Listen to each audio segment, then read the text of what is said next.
Well, hey guys, welcome back. Today we're taking a look at an Atlas locomotive, a recent release, the HO 8-40CW locomotive. This is in the CSX YN3B scheme, and this is equipped with ESU LOKSound, and this is in their master line, which is, I believe, is their highest line of locomotives. Let's see what you get in the box, starting next. Alright, we're going to unbox this here. You slide out a sleeve, you pop off the top of the box, and inside is the CSX locomotive here. It is in a sleeve. There's some documentation in the back. Just zoom out a little bit here. You slide out the plastic sleeve, pop off the plastic top. And as you see, I have a screwdriver ready to go, and that's because there are two Phillips head screws on the bottom that's holding the fuel tank to the cradle. And you got to be careful, as you don't want to rock the cradle of love. So, screws free fall sometimes. Out comes the locomotive, accessory part bags including the sunshades, and the plugs for the bottom of the fuel tank, because you've got holes where the screws were, and the locomotive is out of its cage. Let's take a closer look. I have to admit, I got caught up in criticisms of people saying I don't know what the parts are, and it got me to where I just called out all these parts on the locomotive. I'm going to back away from that because people in the survey said it was getting repetitive, so I'm just going to show you features of the locomotive. You've got separately applied grab irons all over this thing, including the nose. You do have sand filler hatches and windshield wipers that are separately applied details. You've got antennas on the roof here and handrails that are plastic, but pretty sturdy, and I don't see a lot of wave to them. CSX boxcar logo on the side, nice truck detail, and nice fuel tank detail with the emergency shutoff. There are accessories on the back, two separately applied parts, I should say, such as the brake wheel.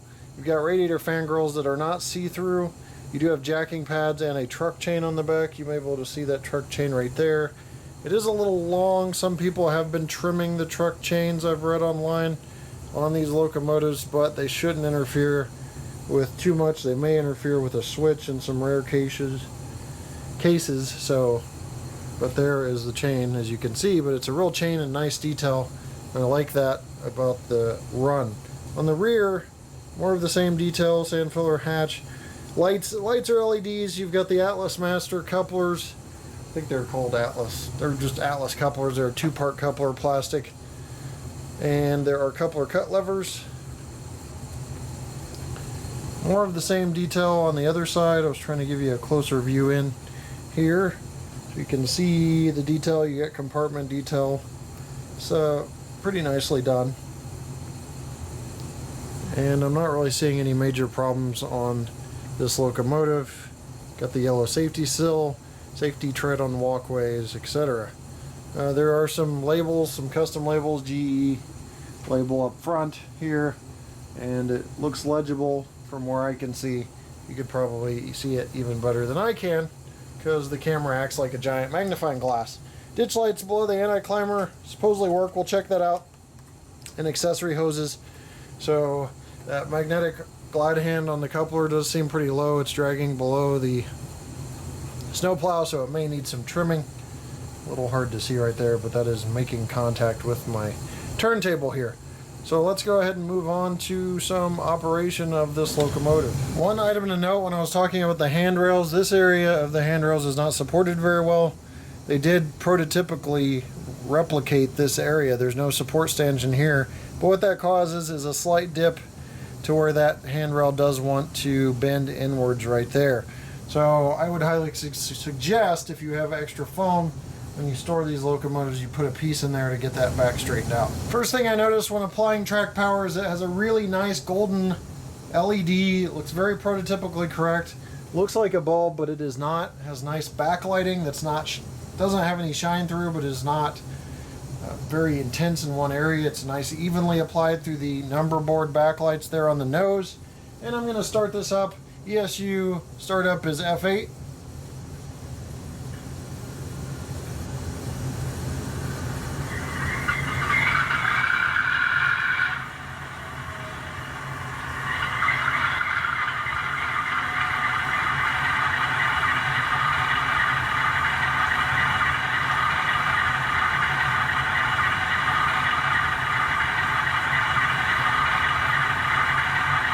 Now ESU has a ton of features. We're just going to go over a few of them, including the bell and horn.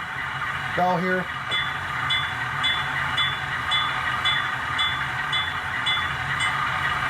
Here's the horn.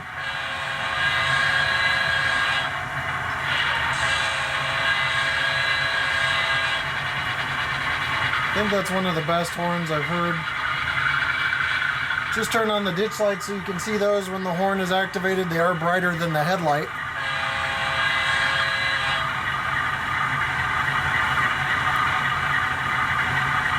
Nice out of the box fading effect, fades in and fades out on the flash.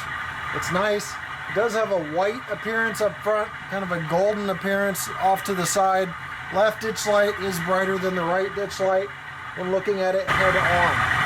There's lots of functions you can do on ESU. I don't want to bore you showing you the same ones over and over again, so we'll just talk about them. Dynamic brake, you can do ditch lights obviously, the lighting effects. You've got front and reverse lights, you have manual notching up and down, you've even got cab sounds, cab radio communication sounds.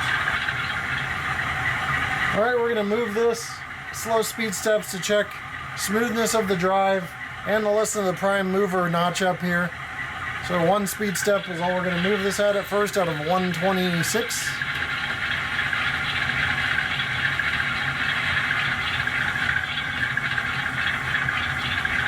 Pretty smooth, coasting right along with very little hesitation too.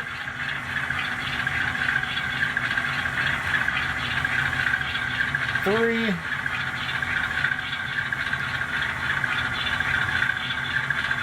4 and 5. Check in reverse.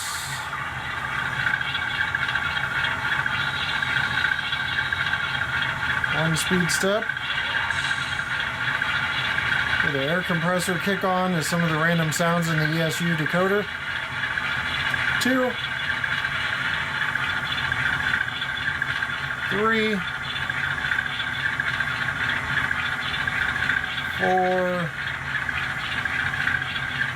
and 5.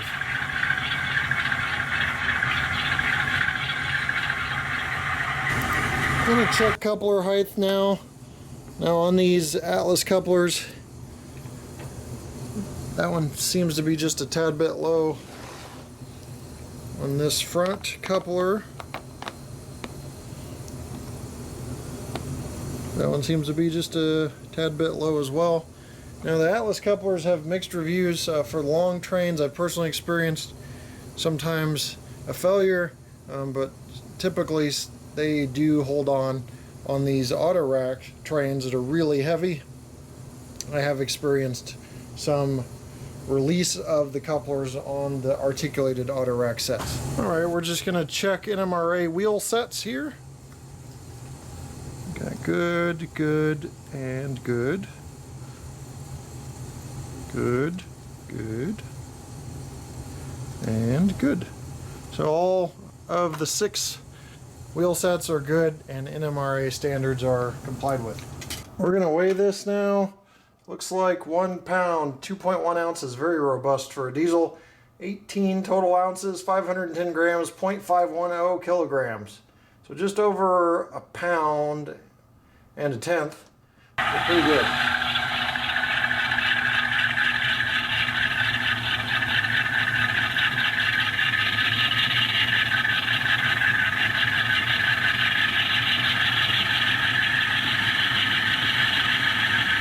.3 ounces. I wanted to show you a quick view of the roof so you can see the antennas better and some of the other details that might have been washed out with my lighting. The radiator section back there. There are cab details and cab crew figures installed on both sides. I think that's a nice touch as well. Well, that's going to do it on the review of the Atlas locomotive here. Great locomotive overall. I love the great brake chain detail. That's a really nice touch. And the sound is great. Love the horn, bell, and all of the details. Now, I already mentioned the pros and cons of the locomotive. If you have any questions, be sure to comment below. If not, I'm going to leave you with a run-by of this with a few pieces of rolling stock, including the previous BLMA hoppers that are now going to be re-released through Atlas again on a run later this year. We'll see you next time right here on my channel. Take care.